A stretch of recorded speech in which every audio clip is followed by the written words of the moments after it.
Haleluya. Bwana Yesu asifiwe. Amen. Amen. Tukasome neno la Bwana kwenye kitabu cha Warumi sura ya 8. Romans chapter 8. We're going to read verse number 37. Warumi 8 mstari wa 37.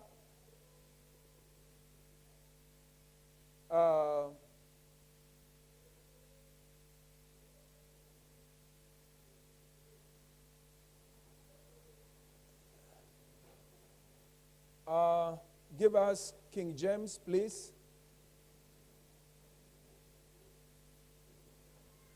Nay, in all these things, we are more than conquerors through him that loved us. You can give us New King James. New King James.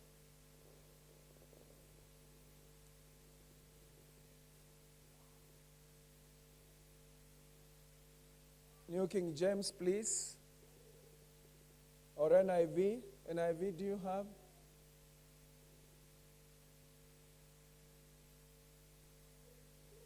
No. In all these things, we are more than conquerors through him who loved us. Bwana alibariki neno lake. Tunakushukuru Mungu ishie milele kwa ajili ya neno lako. Neno ambalo linadumu milele, limetulia mbinguni, lakini huachiliwa duniani kutekeleza mapenzi yako. Uinuliwe na usifiwe jioni hii ya leo, kwa maana umetusababisha kuwa mahali hapa. Na Bwana, wapo wengi ambao wanatufuatilia kwenye mitandao. Tunazidi kukushukuru kwa nafasi ya kusikia neno kutoka kitini mwako. Asante Yesu, asante Mfalme. Neno hili likawe la kutubadilisha na kutugeuzia hali zetu, kututia moyo. Wale ambao wamepigika katika mioyo yao, wamefinyika, Bwana utakuwa wa kuwaponya na kuwainua katika jina la Yesu. Na Bwana wa majeshi, ninayo imani kwamba kupitia kwa msaada wa Roho Mtakatifu tutaweza kujenga hata kama kuna pingamizi. Uinuliwe, usifiwe na utukuke kwa kusikia na kutenda, hata zaidi ya kuomba na kufikiri kwetu. Maana tumeomba na kupokea mapenzi yako kwa jina kuu la Yesu. Watu wa Mungu wote wakasema amen. Amen. Pigia Bwana Yesu makofi. Thank you so much. Mnaweza kuketi mbele za Bwana. Tupigie waimbaji makofi. Nasema tupigie waimbaji makofi.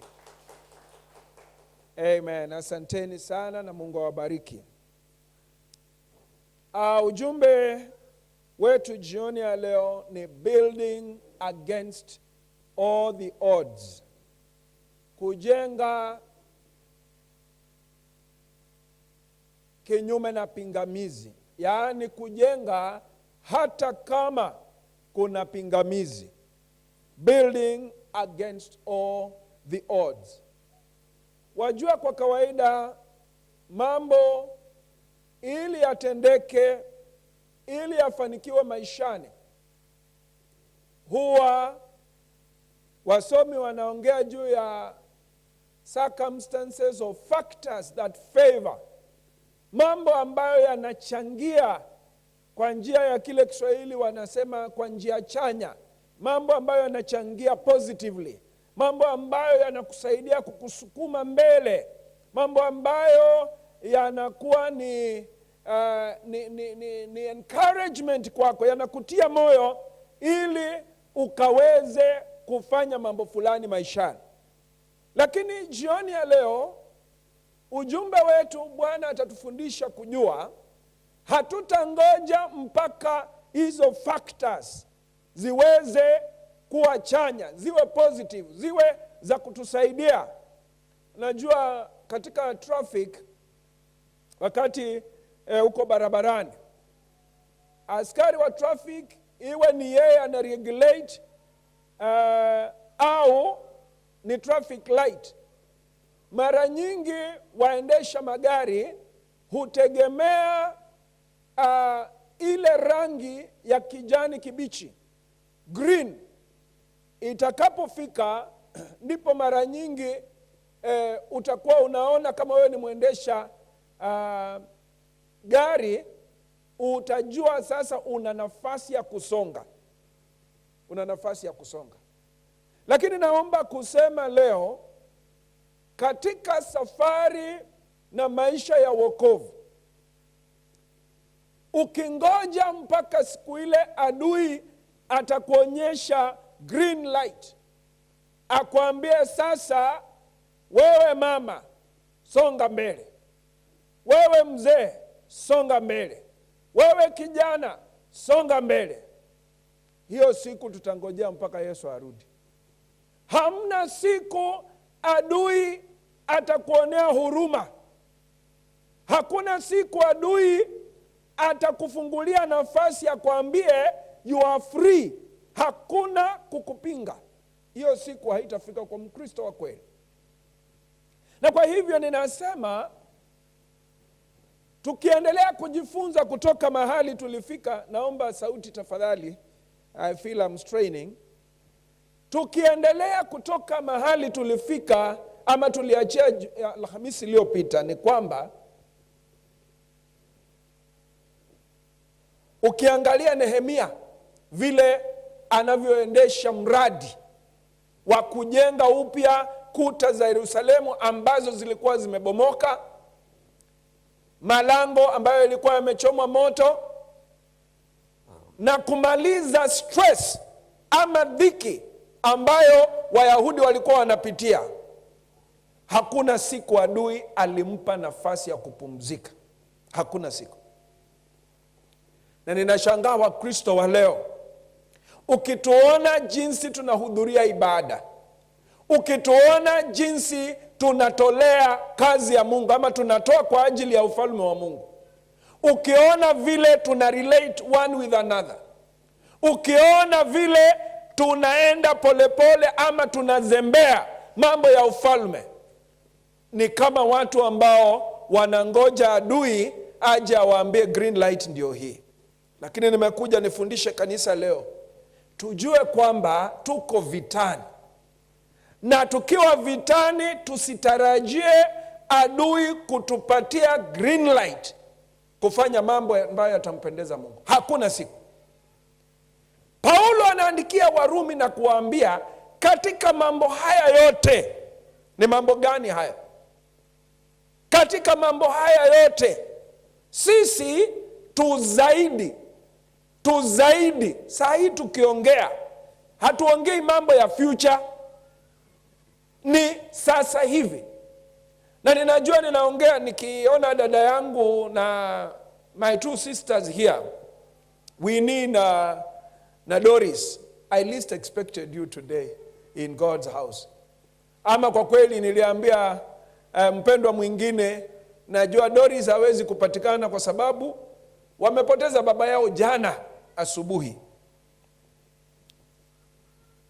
But I'm happy kwamba wamepata nafasi kuja kuabudu huyo Mungu. Wajua Mungu habadiliki. Hata wakati umepoteza, najua wakati nilipoteza mama yangu, nilimpoteza on Saturday. And on Sunday I came here and I preached. Of course after that I took some break nishughulikie mambo ya mazishi na nini na nini. But yes, kwa mtu wa kawaida ataenda aketi kwa kale kakona, aanze kulia, aanze kuuliza maswali, aanze kusema baada ya kulipa dawa nyingi, maybe sijui nini, kwenda hospitali all that time, Mungu umeruhusu baba yetu afe. But I thank God.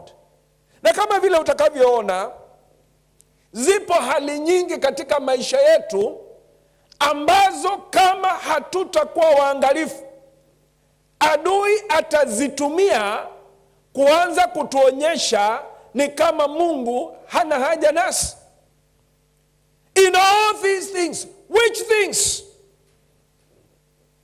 Which things? Look at verse 35. Anauliza, ni nini kitakacho tutenganisha na upendo wa Mungu? Wengi tunasikia wimbo, kitu gani kitatutenga na Yesu mwokozi wangu? Who shall separate us from the love of Christ? Ni nani? Ni nini kitakacho tutenganisha na upendo wa Kristo? Ni swali anauliza kabla ya kufika verse 37. Because verse 37 ni mtu ambaye ametembea na Mungu, amefika mahali, ana draw conclusion, anaamua maamuzi ya mwisho, amegundua kwamba hakuna chochote ambacho kitatutenganisha na Bwana. Swali hili verse 35, who shall? Another version asks, what shall? Nini na ni nani atakayetutenganisha? Alafu list iko hapo, list ya vitu 7. Anauliza hivi, tribulation. Shall tribulation? Tribulation ni mateso, ni hardships, ni difficulties, ni trials, ni temptations, mambo magumu ya maisha. Labda kukaa bila kazi, labda kukaa bila utoshelevu wa maisha, hata uvai jinsi utakavyopenda ama ungependelea. Labda kuna watu wanakupiga vita bure tu. Labda kuna watu wanakuchukia. Labda kuna watu hawafurahii kwamba umeokoka. You know, there are people, the fact that you are saved, so wewe hela zako unazipangia vizuri, hata kama mshahara ni mdogo, mapato ni madogo, wewe haunywi, wewe hautumii mali yako kwa namna ambayo haimpendezi Mungu. Kuna mtu ambaye wokovu wako pekee ni shida. Kama unafanya mahali ambapo kuna corruption, ufisadi, kuna mtu ambaye akijua msimamo wako wewe mwenyewe wa imani yako, hautaiba, anasema usiniweke na yule mjinga, usiniweke mahali pamoja, maana wakati nitamwambia tuandike receipt ya uongo, tuseme tulitumia 5,000 na hatukutumia, yule hata kubali. Kwa mbele ya mwanadamu wa kawaida, natural man, ambaye hamjui Mungu, ambaye anaamini kwa statement inasema a man eateth where he worketh. There is a statement called a man eateth where he worketh. Yaani mtu hula anapofanya kazi. Ni statement ambayo wanatumia kumaanisha ako na sababu zote nzuri, quote and quote nzuri, za kuiba mahali amefanya kazi. A man eateth where he worketh. Therefore, wewe ukiwa hapo ambapo unajua a man eateth what he earneth, kwamba utakula kile umetolea jasho, utakula kile kilichobarikiwa na Mungu, utakula kile kilicho cha haki. Hakuna namna yoyote utakubaliana na mwenye dhambi, mtakosana. Na hiyo ikiwa unafanya kwa shirika liko na ufisadi, wakipewa safari utanyimwa, wakipewa promotion huenda ukanyimwa, maana wanaona kama unawakazia. Si wanasema kukazia? Unawakazia ukiwa mdogo, sembuse ukiwa mkubwa. Kwa hivyo wanasema, na mpendwa, hayo ni mateso, hayo ni mateso. Hawakuoni wewe kama mtu wa kusaidia shirika lako kuendelea na kuliokoa na hasara, maana wanaamini a man eateth where he worketh.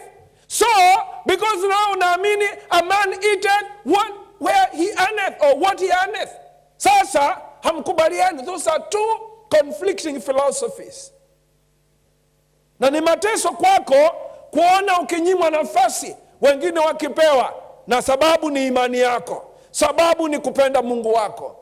Lakini maandiko yanasema tribulation, swali ni hilo. Ya pili anauliza distress, dhiki za maisha. Anasema persecution, mateso. Anauliza, na anauliza je, njaa, famine.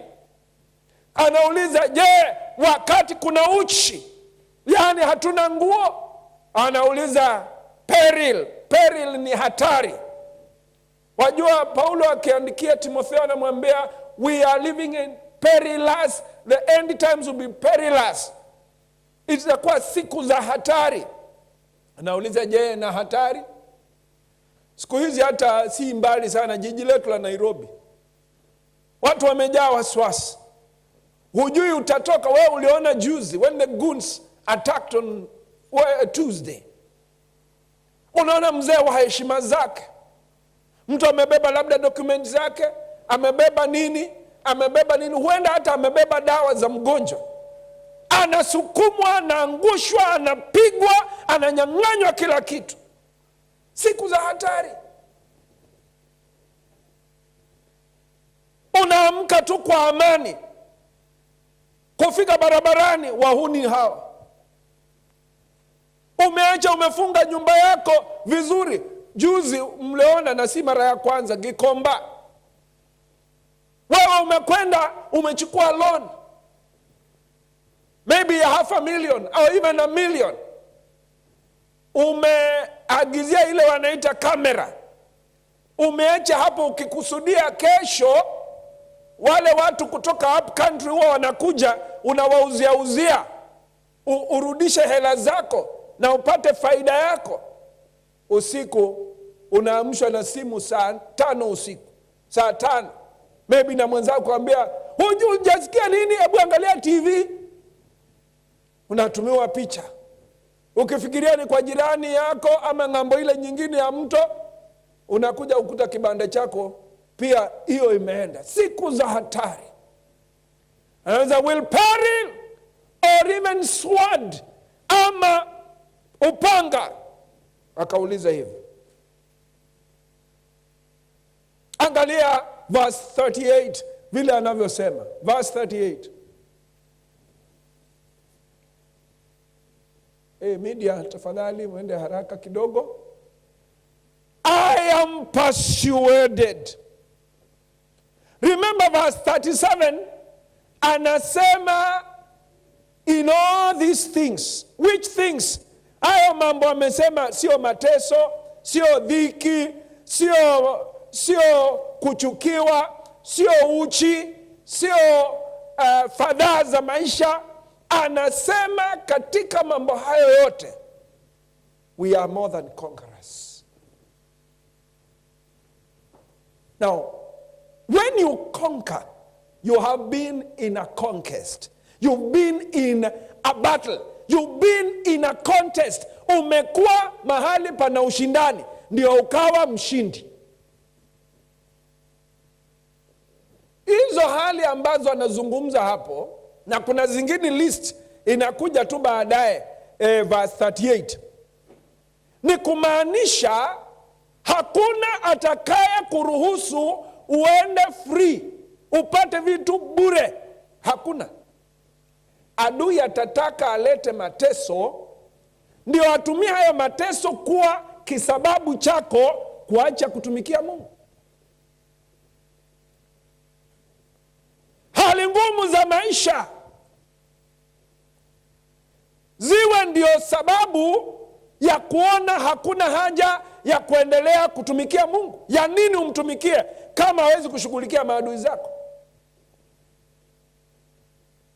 Wengi watumie hiyo kama sababu ya kusema hata sina nguo ya kubadilisha, ile niliyovaa la Sunday ndio nivaa Sunday hii, na ile nyingine watu wamenizoea, maybe wananiita ka green, maybe wananiita ka yellow. Particularly ukitoka eastern part, lower eastern, ka yellow lazima itumike kukudescribe.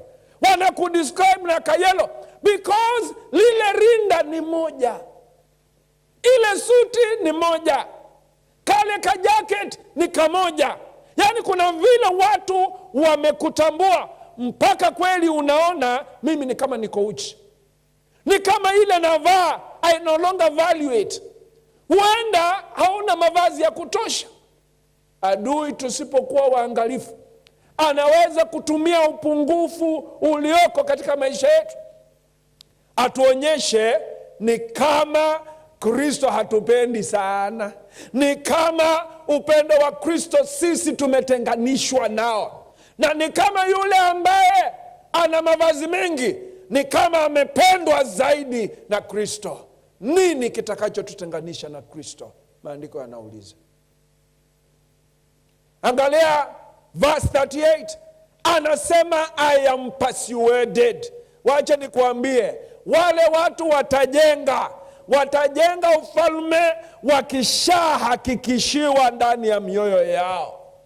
When you are persuaded, when you are convinced, when you are assured, when you are so sure beyond any reasonable doubt, wewe ndiye utakayejenga ufalme. I am persuaded. Yes, my sisters who have lost their father, or whoever else is listening to me, you have lost a dear one. That is death. Yes, you are convinced that even death cannot separate you from the love of Christ. You are assured. I am convinced, I am persuaded that neither death, anasema kifo hakiwezi, anasema hata uzima hauwezi. Anarudi anasema hata angels hawawezi. Anasema principalities, tawala za kirohoni haziwezi. Anasema powers, mamlaka hayawezi. Anasema things present, the things that are present. What are some of things that are present? Hard economic times. My brother Pastor Philip, widowhood, right? That is present. True? It is present. Need for fees for your children, that is present. Rent that you are not so sure you will have it when the month ends, that is present. My sister, your business, I don't know the challenges uko nazo, that is present. Yes, mtu unajua ni yeye. Ninasikia vijana wakisema unanikanyagia slippers. Mtu unajua ni yeye anakukanyagia slippers kwa biashara yako. That is present. That is what you are going through now. Discouragement, that is where you are. Disagreement with somebody, that is what you are going through. Present, things present. Anasema not just present, but even things to come, future things. I am convinced. I am convinced, I'm persuaded. Nimehakikishiwa. Ni vizuri Mkristo ajihakikishie. Na ni vizuri Mkristo apate hakikisho. Because ukiwa umehakikishiwa hakuna chochote kitakacho kutenganisha na Kristo, basi hautayumba yumba. Na kuambia hata uwe rafiki kuambia kwa sababu umekosa hii, umekosa kunifanyia hii, urafiki uishe. Na maybe ndiye alikuwa amekwambia atakulipia rent 2 months. Urafiki wake ukiisha, unajua hakuna kitu kitakutenganisha na Kristo.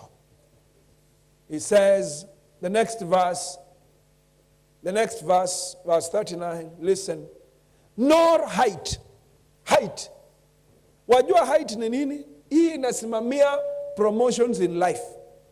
Wajua kuna mtu anainuliwa, mlikuwa tu mnacheza naye hapa, mlisoma naye, mlikuwa deskmates, lakini kwanza wewe mwenyewe kuja kujua personal line yake ni ngumu. Na huenda ile level yako ina demand atreatiwe hivyo. Wewe mwenyewe kupata siku moja umsalimie kwa mkono, na alikuwa classmate. Hata labda kwa kulikuwa na shida, wewe ndiye ulikuwa unabeba lunch, unashare na yeye. Lakini Mungu anamuinua mpaka ni vigumu sana apokee simu yako, na sio kujifanya, shughuli ni nyingi. Nakumbuka kuna mmoja tulisoma naye, mara ya mwisho yeye mimi kuwasiliana naye ni siku ile alikuwa on front page ya Daily Nation. I remember very well, nikampigia simu nikiwa pale Mlolongo. Nakumbuka very, very well. Nikiteremka na familia yangu. Nikamwambia fulani wa fulani, na kuhongera sana ndugu yangu, na kuona kwa gazeti, pongezi. Hata akaniahidi kuja kanisani.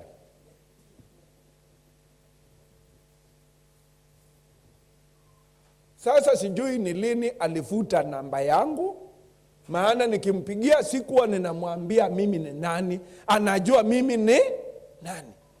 Ameshanipigia mara si moja akinitaka msaada wa aina fulani na ninamfaa. But I'm telling you, that was the last. Although now concerning him, I was not convinced that ni vile ako too busy. No. My position did not require such treatment. But whatever it is, kuna watu wanainuliwa, ana get to some heights, anakuwa hawezi kumfikia, na inakuwa na yeye pia akiwa hapo anasema the higher you go, the cooler it becomes. Sometimes unainuliwa, majukumu ni mengi mpaka unakosa fellowship. Na usipokuwa mwangalifu, unaweza kufikiria pia ni kama Mungu hayuko karibu na wewe, kama vile wakati ulikuwa level ya chini. Maana ukiwa level chini, watu unakuja fellowship, tunakuja kwako, tunakunywa chai, tunapiga story. Lakini sasa ukiwa mkubwa sana, unalia peke yako.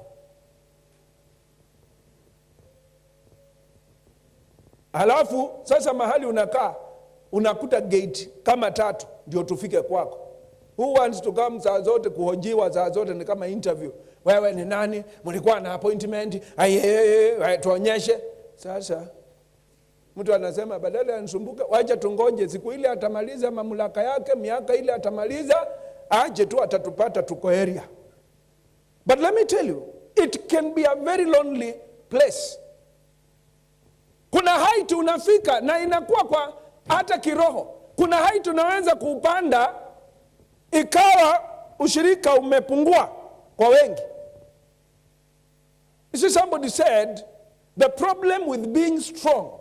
Ukiinuliwa hapo, unajua tunaona uko strong, unapigiwa saluti na kila mtu, unabebwa kwa gari kubwa, una dereva, una security.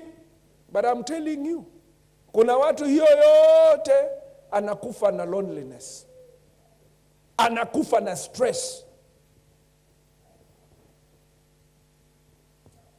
I know many times in life huwa tunasema, Mungu kwani Mungu wa huyo si wangu, siku moja nitandikiwe hiyo.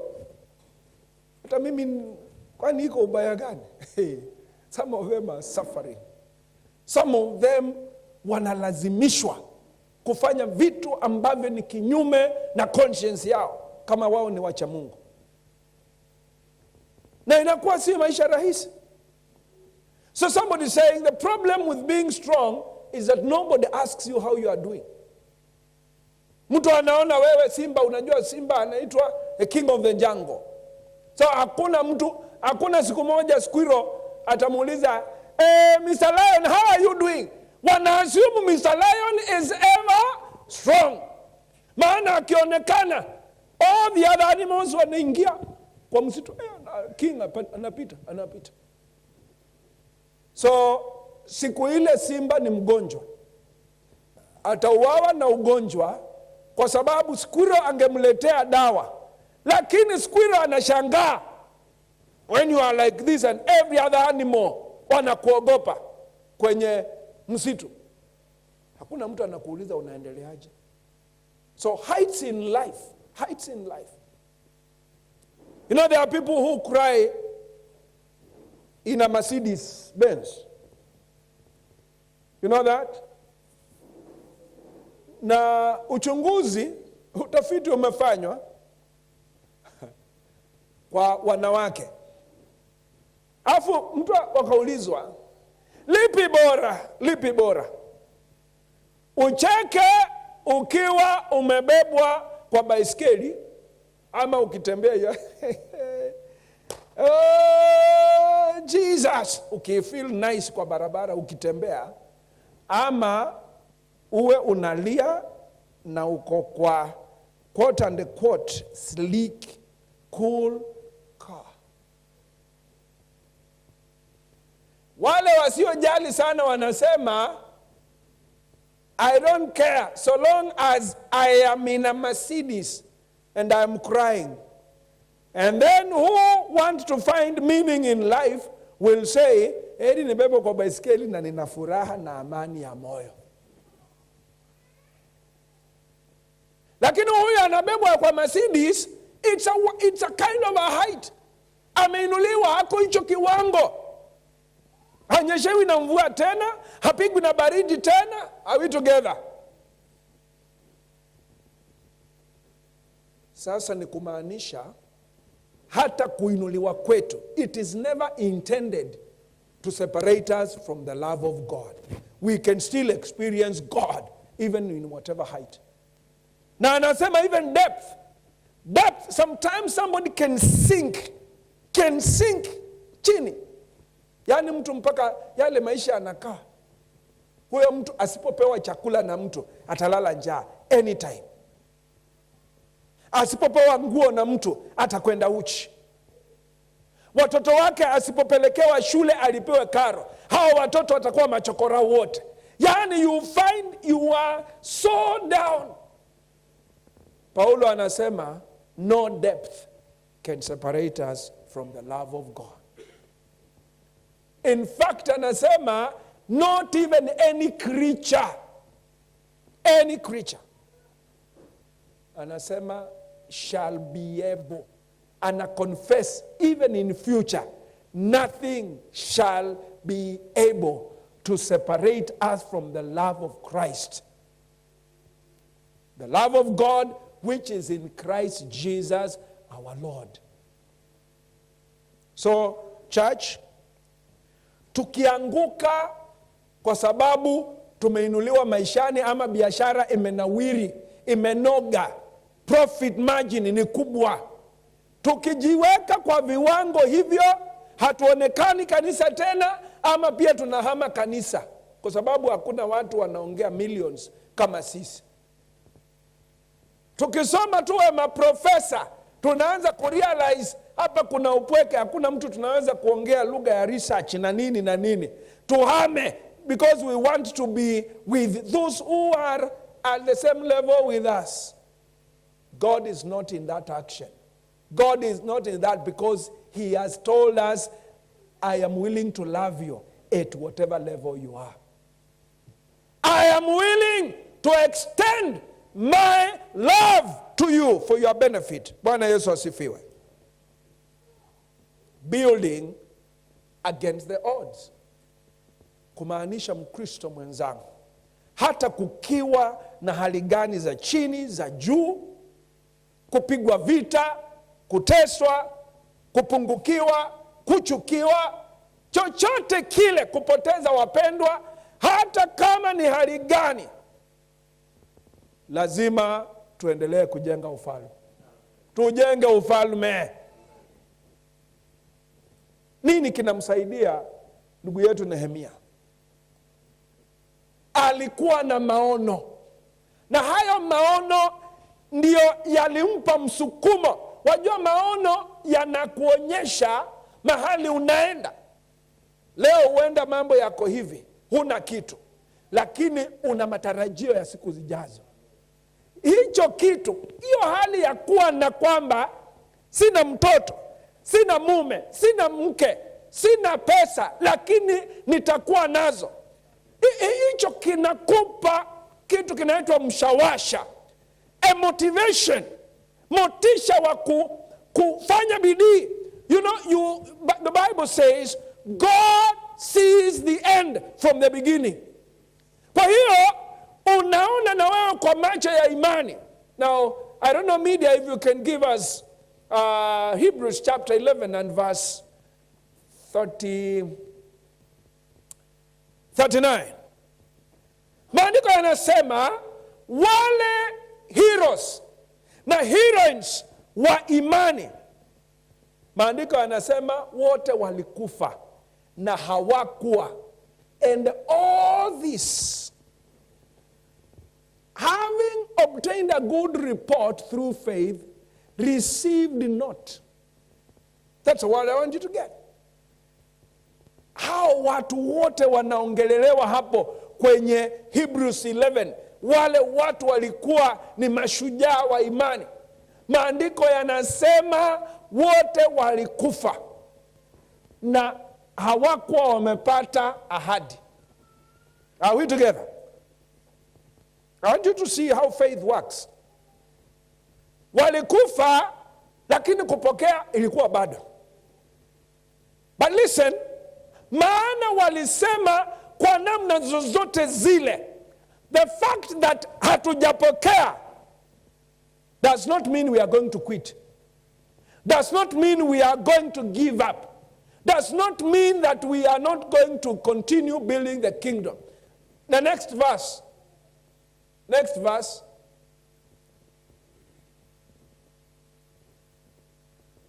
I listen to this. God, having provided some better thing for us, that they without us should not be made perfect. Hebu endelea.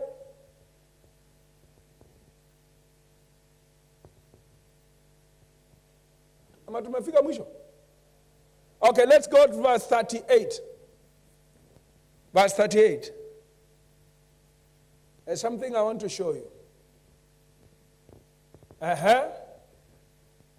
Of whom the world was not worthy, they wandered in deserts. Imagine, walizunguka kule jangwani, and in mountains, and in dens, and in caves of the earth. Can you imagine? Hali ngumu zile walipitia, lakini hawakufa moyo. Na sisi tunakufa moyo kwa sababu ile application tulituma, hata regret hatujapokea. Unasema utajaribu tena. Unasema sasa sijui nini. Ndoa mpya umekaakaa, ulikuwa unatarajia conception after the second month.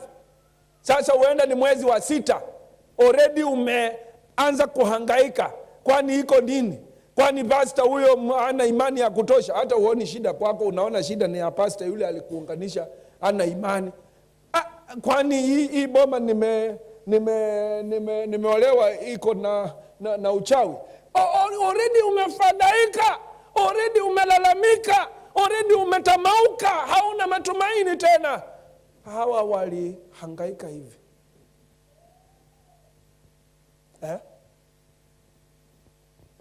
Can you give us verse 35?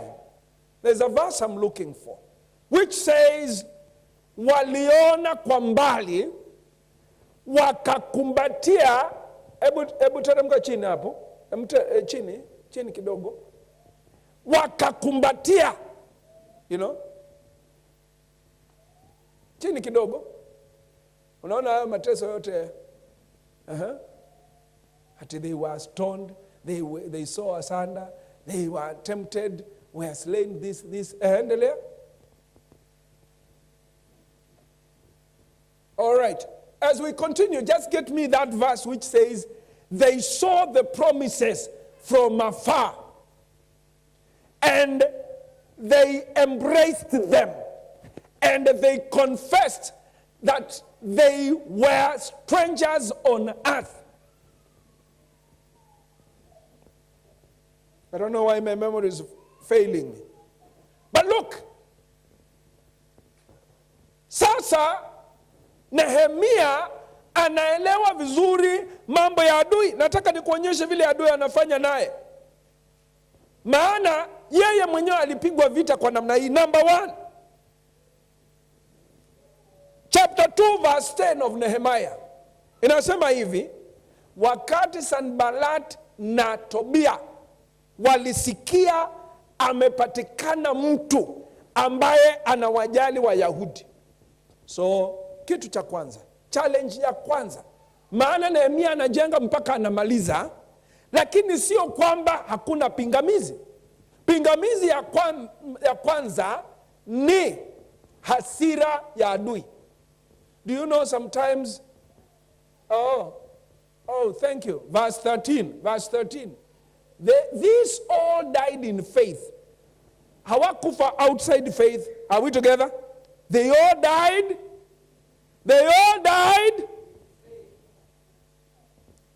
What reason do we have? I don't know when you are dying, and I don't know when I'm dying.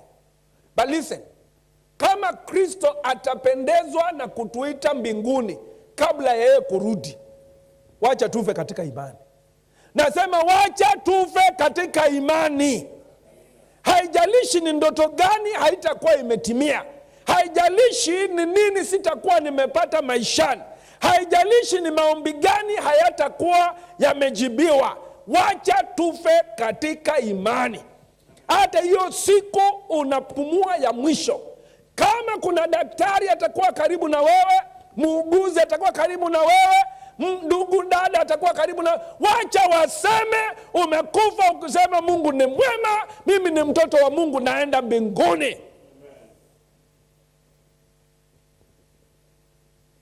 Last Friday tulienda kupatiana pole kwa boma nyingine ya dada, alikuwa pastor na rafiki yetu sana. Kaenda na wapendwa wengine 4. Kwa hivyo tulikuwa wengine 5, tulikuwa 6. Na yule msichana firstborn ameokoka, wote wameokoka. Sasa firstborn akawa anatupatia mama yake vile alienda, maana walikuwa naye siku hiyo. Akatuambia, mama, hiyo siku aliaga, aliketi hapo. Akasema mama alituambia nini. Yaani mama yake alikuwa already anajihisi anaenda, na yeye akamwambia, mimi sina haja na vitu vya dunia hii, mimi naenda kwa baba yangu. Msana mwingine caretaker akawaambia huyo mama akibebwa aingizwe kwa gari ndio aende hospitali, maana alikuwa tu anaenda afanyiwe dialysis na arudi kama kawaida. Akasema, alimwambia, mimi naenda kukutana na Mungu. Yaani huyu mtu anasema haijalishi, na ni dada anapenda Mungu, alipenda Mungu sana. Imagine ameingia kwa hali macho yamepotea. She was a very brilliant lady, I knew her. Macho yamepotea, diabetes inamaliza, lakini ako hapa anasema mimi naenda kukutana na Mungu. Ni kumaanisha diabetes kuja ama usije, upofu kuja ama usije, mimi naenda kukutana na Mungu.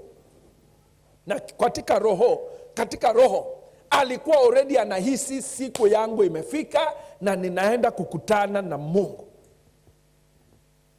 Msana wake akatuambia, mimi nilienda tu mama, akaingia hapo akifanyiwa, na hata mimi nikaenda kula lunch tu. Nikienda kula lunch nasikia naitwa, na ninaona daktari anakaa hivi. Yaani wamebaki ndio wako na shida. Yeye already akitoka ameambia caretaker naenda kukutana na Mungu. They all died in faith. Wacha tufe katika faith. Si usalimie jirani umwambie tufe katika imani. Not having received the promises. Wacha nikwambie, you are not the only one. Kama kuna ahadi hujapokea, your case is not isolated. Your case is not peculiar. There are many. In fact, all died in faith, having not received the promise. But, I like that but, having seen them afar off, hiyo ndio naita vision. Wakiwa wameona kwa umbali. Unajua nini? Sisi hatutakuelewa na nyinyi hamtanielewa, lakini kama umeona kwa umbali, unajua sisi hatujui umeona. Don't always expect us to understand you. It is you who has seen. It is you who has seen. And if it is me, I am the one who has seen. Unajua inafika mahali unasema I don't care na watu wanafikiria you are rude. No, it gets to that point. Sometimes you don't care about these people who are not seeing what you are seeing. You live according to what you have seen. They saw them afar off. Pastor Matthew, your son, firstborn, is in Form 2. See great-grandchildren. You see afar off. Right now you might be struggling na fees ya mtoto mmoja na ako nursery school. Lakini ona kwa umbali, ukiwa milionea, ukielimisha watoto, ukiwa na orphanage yako wewe mwenyewe, na hauna watu wanakufadhili kutoka ng'ambo, wewe mwenyewe, hiyo ndio unafadhili, maana umebarikiwa. Ingawaje leo unang'ang'ana na fees ya mtoto wako mmoja mdogo ako nursery, unaona kwa mbali. Unaona kwa mbali. Nasema unaona kwa mbali. And they were persuaded of them. Unaona ile persuasion tena. And they embraced them. How do you embrace somebody? Don't you touch them? Don't you bring them near to you? Embrace. They embrace them. They embrace those promises. Do you know, vitu vya Mungu si vya watu wako na akili timamu. Aya, what am I saying? Brother Kariuki, what did I say? Lazima uwe na some level of insanity. Quote and quote insanity. You are of course uko sawa, lakini mbele ya dunia hawawezi kuona ukiwa sawa. Wataona kama kuna nut zimepungua. Kama sasa imagine wewe ukiwa kwa nyumba, oh God, I thank you for my great grandchildren. I worship you Lord that I will handle them. Sasa hizi hujaolewa. Anasema nimesikia mwenda wazimu hivi. Angalieni huyo msichana. Hebu angalieni huyo msichana. In fact tunaweza kusema akimaliza kuomba nitamuuliza kama naweza kumulipia mimi, naweza kumulipia consultation. Aone psychiatrist. Because what are you talking about? Thank you, Jesus, that Lord, I'll be educating 10 children, even mpaka nalipia ng'ambo. Naambiwa na saa hizi unaongea hivi, brother yako amefukuzwa karo, uko na yeye hapo. Hata chakula, mmewekewa kilo 2 za mahindi mukasage. Na hamjui mtakula na nini, hamuna shilingi 10 ya kununua sukuma. Alafu utalipia watoto 10. Kwani huo sio wenda wazimu? Huyo ni mtu wa kawaida? Ambia jirani yako sisi sio watu wa kawaida. Yeah. And by the way, wakifikiria wewe ni mwenda wazimu, wewe sio mwenda number 1. Kulikuwa na wenda wengine. Na hii yao hata ilikuwa kali kuliko yako. Hii yako ni kionjo. Ni mwenzebe kimadhoroncha nduka na mbusu. Mbusu ni nangi. Nduka ni senior. Na kuambia, whether they say wewe ni wanduka, wewe ni wambuso, it doesn't matter. I am not the first one. I say I am not the first one. Now let me tell you so that you can understand insanity yangu. Nitawaambia kidogo hii yangu. I hope you guys will be generous to share with me moja yani. When I was in Form 2, when I was in standard, must have been 5 there. 5, 6. Mama yangu akawa hajihisi vizuri, akaenda kukaa na baba yangu mjini Thika. Nikaachwa na ndugu zangu nikiwashughulikia. Sasa unajua, kama uliachiwa shilingi 100, lazima akija unamwakauntia umwambie vile umetumia. Nikimweleza, and I was very serious, I was not pretending. Nikamweleza, nikamwambia, na baba, imebaki shilingi 2 na nilikuwa nataka kwenda kununua gari. I wanted to say nataka kununua kalamu. Kalamu ilikuwa shilingi 2, ballpoint. Kana anaangalia, mtoto wangu nini mbaya imeharibika?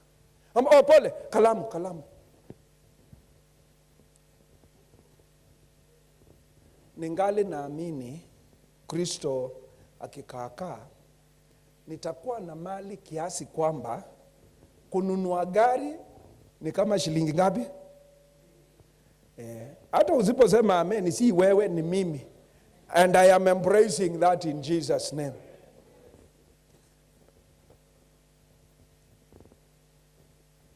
Then when I was in Form 2, nikaambia another relative, nitanunua gari. Akacheka. Kwani haya makanisa mnajiunga siku hizi ni aina gani? Kwani mnakula nini? Kwani mnakunywa nini? Wacha nikuambie, mtu wa imani ataongea vitu hawa watu hawataelewa, na hawafai kuelewa. Ni wewe umeiona kwa umbali, ni wewe umeikumbatia.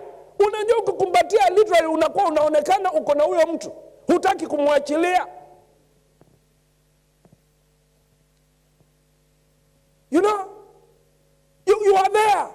You are not far from this person. You are not far from this thing. They embraced. Haya, hebu tuwekee andiko, tumalize andiko hilo. What is it saying? And they confessed. Wakakiri.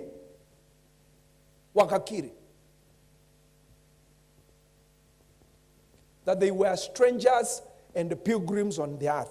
Let me tell you what that means.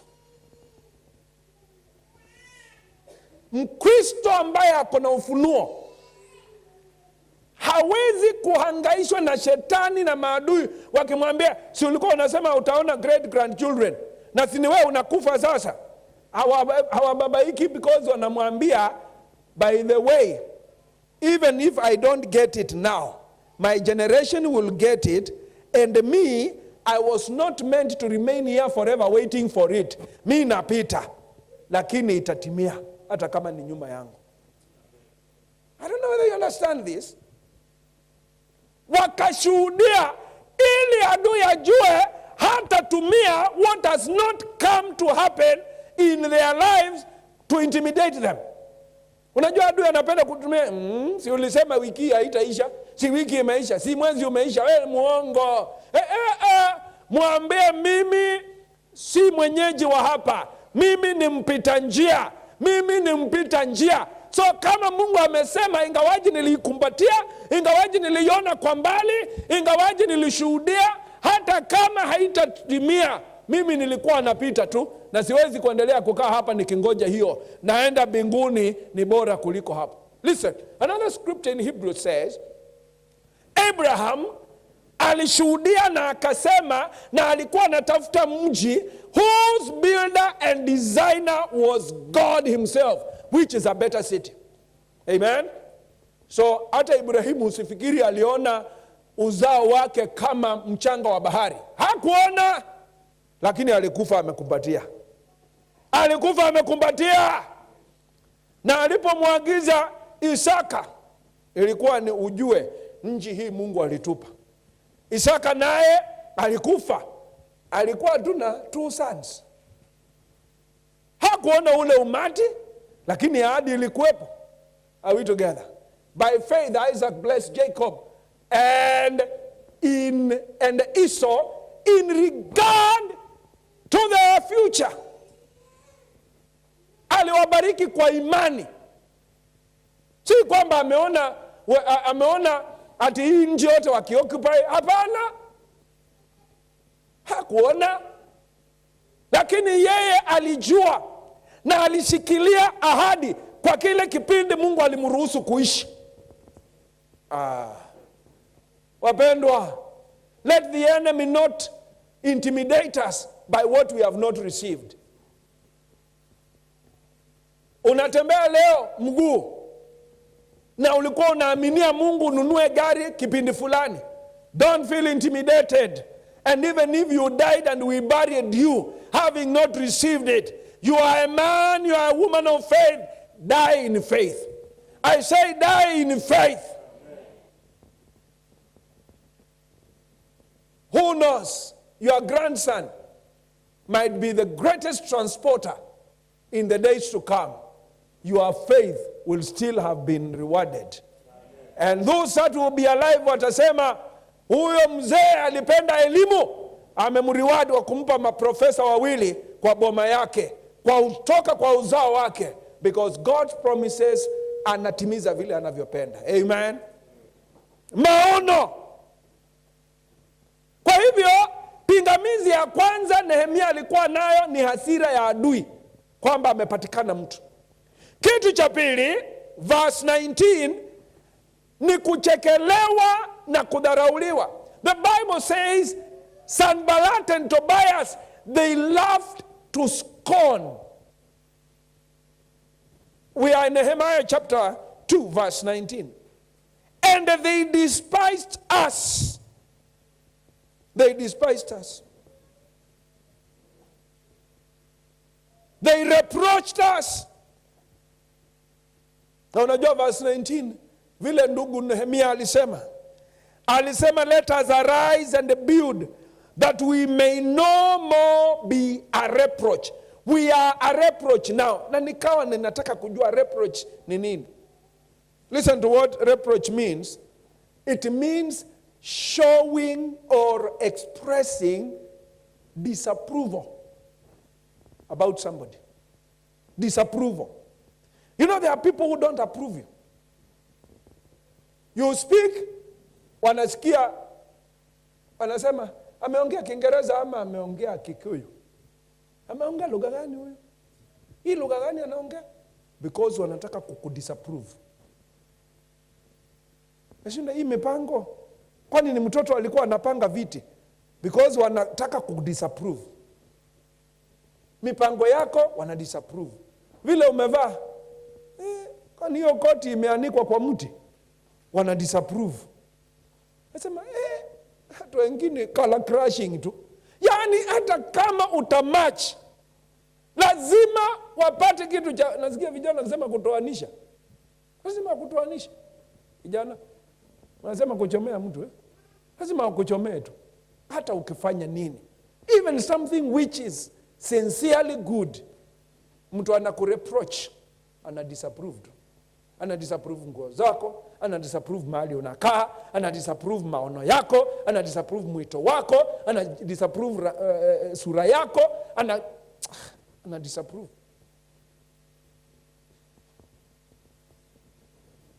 Listen, Nehemia alisema tuko level tunakuwa disapproved. Hatuonekani kama kitu. Hatuonekani kama kitu. Lakini ni lazima tumalize nini? Hayo madharau. Alisema tutajenga ndio tumalize madharau. Wapendwa, nitaendelea Alhamisi ijayo, lakini sikia, njia ya pekee na njia iliyo ya hakika na njia iliyo ya kisawasawa ya kumaliza kudharauliwa ni kujenga ufalme. Many of us would want to say, ninataka nile mudhokoi nishibe, ndio tukutane na huyo mtu ananidharau hapo kwa barabara. Lazima hayo madharau tumalize. Hiyo ni njia ya mwanadamu kumaliza madharau, na by the way hayaishi, because kwa bahati mbaya huyo mtu mnataka mumalizane kwa sababu ya nguvu yako ya modhokoi, akikuangusha na akupige, utadharauliwa zaidi. Are we together? Dunia inafuata hiyo njia. Sisi madharau yanaisha kwa kujenga ufalme wa Bwana. Nehemia akasema tunadharauliwa na tutaendelea kudharauliwa kama tutasaidi na mipango ya adui, na tusikie vile ametudharau, tusikie vile amekasirika na sisi, tusikie vile anasema hata mweha anaweza kuangusha ukuta ule. Tukisikiza sauti ya adui, tutadharauliwa zaidi. Itasemekana, ona, hata tunasikia huko Shushani, huko wanafanya, walipewa leave ati waje kujenga ukuta, na si hiyo wameacha nusu. Hawa ni watu hawana maono, hata ni watu hawajui wanafanya nini. Nehemia akasema tukijenga, nasema tukijenga hatutadharauliwa tena. Amen. Mpendwa, kama unataka madharau yaishe, wacha hata kushinda ukichukia, wacha hata kushinda ukiuliza mshene sana, wanasemangaje, wanasemaje. Tena huyo ni msichana sasa amechumbiwa. Ulisikia walisema boyfriend yangu, walisema fiance wangu akoaje. Kisikiza hivyo, watasema akona kichwa kikona kona.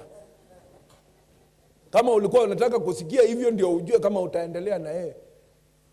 Kwani ni kichwa gani hakina kona? Lakini wataidescribe kona mbaya. Wanaweza kusema hata kona 9. Ndio yani waseme kitu you feel discouraged. Watakudharau. Ile utafanya ni kwa sababu uko na maono. Nasema kwa sababu uko na maono, utasema nitajenga. Adui amekasirika, sawa, hasira zake hasinisumbui, mimi nitajenga. Na nikijenga Bwana atapokea utukufu, Bwana ataonekana. Bwana asifiwe sana. Unajua last night tukiwa kwa ushirika wa diaspora, tuliona yani Mungu aliambia Yoshua,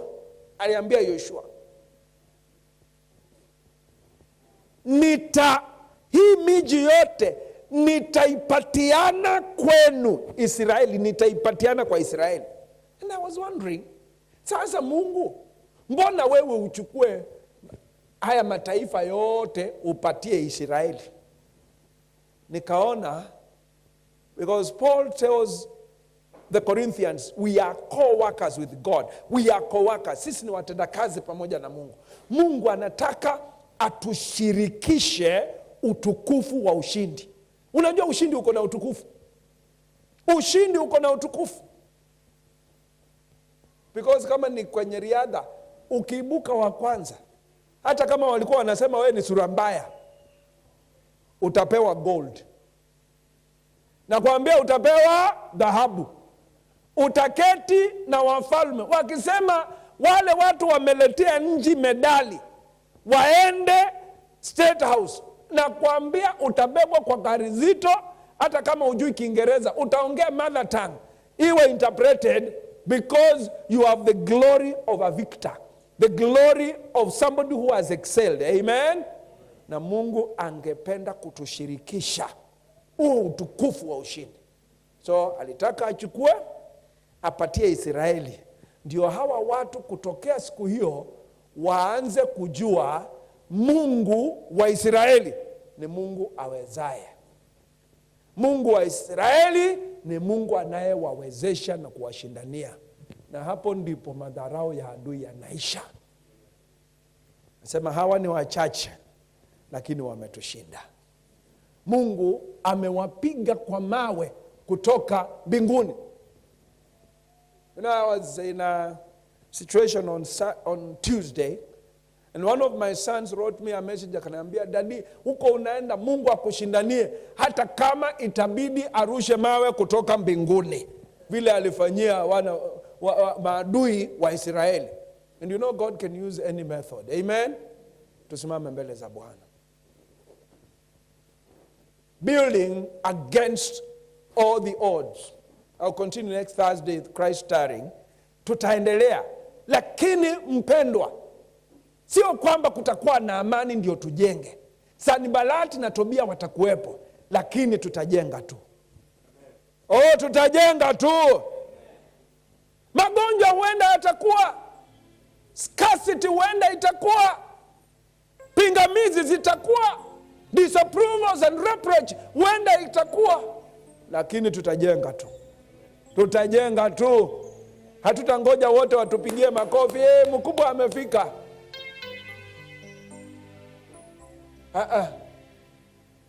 Lakini katika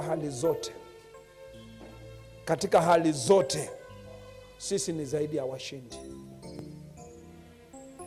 Nataka tugeuze nia zetu, tujione katika hali ya utukufu wa washindi. Na inasema zaidi ya washindi. Zaidi ya washindi. Let's walk tall. Let's not be limited by the current, because even things present will not separate us from the love of God. Will you speak to God right now? Ask him to manifest his power and glory.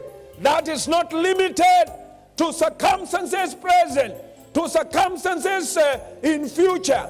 He is able. He is able to overcome for us. He is able to undertake for us. Yeye ako na uwezo wa kutushindia. Ako na uwezo wa kutubeba kwa mabawa yake. Ako na uwezo wa kutupigania. Ako na uwezo wa kuangusha maadui zetu na hata kuwapatiana mikononi mwetu katika jina la Yesu Kristo. Huyo Mungu ni mkuu, huyo Mungu ni mkuu, huyo Mungu ni muweza, huyo Mungu anaweza. Hakuna chochote kinachomshinda. Bwana, tunakushukuru kwamba umetupatia njia ya kuondoa madharau. Njia ya kuondoa madharau ni kujenga ufalme wako. Hata kama maadui wako, hata kama wanatuchekelea, hata kama wamekasirika nasi, hata kama they don't approve us, we thank you, Lord, that we serve you, the Almighty God, the glorious God, the eternal God, the everlasting God, the faithful God, the providing God, the merciful God, the understanding God, the rich God, the wealthy God, the faithful God, hallelujah, the mighty one of Israel. You are a mighty man of war. You are a mighty man of war. You are a mighty man of war. Come and do what no man can do. Come and do what nobody else can do. Come and do what our education cannot do. Come and do what our teachers cannot do. Come and do what our husbands and our wives cannot do. Oh Lord, do what our parents cannot do. My God, do what our children cannot do to us. My Father, my God, you are the great shepherd, oh Lord. You are the shepherd of our lives. Come and do what our church ministers cannot do, what our pastors cannot do. Come and do what no man can do. Come and do what our money cannot do to us. Come and do what our friends, what our enemies cannot do. Come and do, oh Lord, hallelujah. Mighty man of war, Lion of Judah, we bow down and worship you, Yahweh, Yahweh. Come and do what mighty man of war, Lion of Judah, we bow down and worship you, Yahweh, Yahweh. Come and do what only you can. In that mood of prayer, in that mood of prayer, sijui ni hali gani imekusonga. Lakini na habari njema kutoka kwa Bwana kwamba yeye anaweza kufanya vile hamna mwingine anaweza kufanya. Yeye ni mtawala wa hali zote. Yeye ana uwezo, ana nguvu, ana mamlaka. Mwaminie. Inua hiyo mikono kama una hali unataka kumuhusisha Bwana. Mtakatifu, tunaomba tukikualika kwa hali zetu, ukafanye vile ambavyo hamna mwingine anaweza. Duniani na mbinguni hatuna msaada mwingine, ni wewe tu. Wanaohitaji faraja kama wapendwa wetu walioachwa na baba yao, na wengine ambao wameachwa na wapendwa wao kwingine tusikojua, na wanasikia sauti yangu nikikuhubiri jioni hii, washukie uwafariji kwa namna ile marafiki hawawezi. Waguse mahali hawawezi kuguswa na mwanadamu, na wakafarijike na kusaidika katika hali yao ya upweke na kuachwa.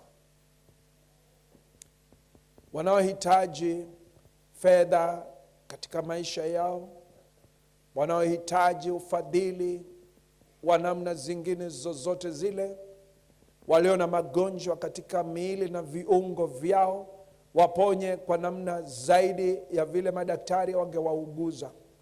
Mungu waguse. Mungu waguse. Mungu waguse. Mara nyingine huwa tunacheka. Mara nyingine tuko katika hali na tuko pamoja na watu wanaocheka, lakini upweke umetujaa. Fikia kila mmoja aliye na upweke, ukawe mwenzake Bwana. Ukawe mwenzake katika hali ile. Hakuna mwingine anamuelewa. Mke wake hamuelewi, mume wake hamuelewi, watoto wake hawana idea ni nini anapitia, wazazi wake wanamuona amekiuka amri, lakini wewe pekee unamuelewa. Mungu, shughulikia kila mmoja. Shughulikia kila mmoja ambaye anakutegemea jioni hii, asiaibike. Usiku na mchana asiaibike, bali aone ukuu na uaminifu wako. Ninaomba nguvu za Mungu atendaye miujiza zikadhihirike katika hali zetu. Zikadhihirike katika hali zetu. Na vile ulimwezesha Nehemia kuendelea kujenga hata pingamizi na vizuizi vikiwepo, mtendee hivyo kila mmoja ambaye anaamini, ili sifa, utukufu na heshima zikurejee wewe ukiwa mahali pako palipoinuliwa. Asante kwa kusikia na kutenda, kwa jina kuu la Yesu Kristo. Watu wa Mungu wote wakasema amen. Pokea kutoka kwa Bwana. Nasema upokee kutoka kwa Bwana. Tendewa na huyo Mungu. Mungu wa Nehemia akawe sehemu yako, katika jina kuu la Yesu Kristo. Pigia Bwana Yesu makofi usiku wa leo. Amen. Tumtolee huyo Bwana sadaka jioni hii, tukimshukuru kwa sababu yeye ni Bwana. Mighty man of war, Lion of Judah, we bow down and worship you.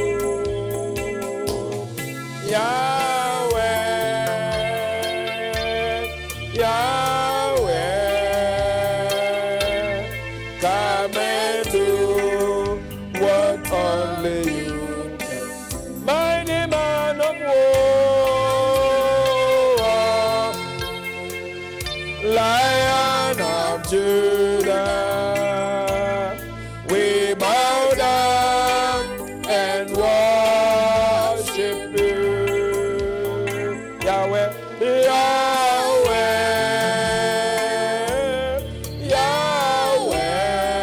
Yahweh, come and do what only you can do. Come and do what only you can do. Basi tuinue mikono yetu tumalize ibada jioni hii. Bwana, tunazidi kukualika katika hali zetu, mahitaji yetu, miili yetu, ndoa zetu, kwa watoto wetu, kazi ya mikono yetu, biashara zetu, shughuli zote za maisha, hata masomo. Bwana, ukatutendee vile mwanadamu hawezi kututendea. Natangaza baraka zako, ulinzi wako, damu ya mwana kondoo juu yetu tukienda makwetu jioni hii. Tubarikie, utushindie, na Mungu tupiganie vita vyote, na utulete tena Jumapili nyumbani mwako tukiwa wengi wa furaha, na Mungu wetu tumechangamka hata kujenga ufalme wako. Katika hali zote zidi kutukuka na kuinuliwa. Adui asijiinue, asipate nafasi maishani. Wewe pekee tawala na utamalaki. Kwa hivyo tumebarikiwa sasa na hata milele. And now may the grace of our Lord Jesus Christ and the love of God and the fellowship of the Holy Spirit be with us now and forevermore. Amen. You are blessed. Go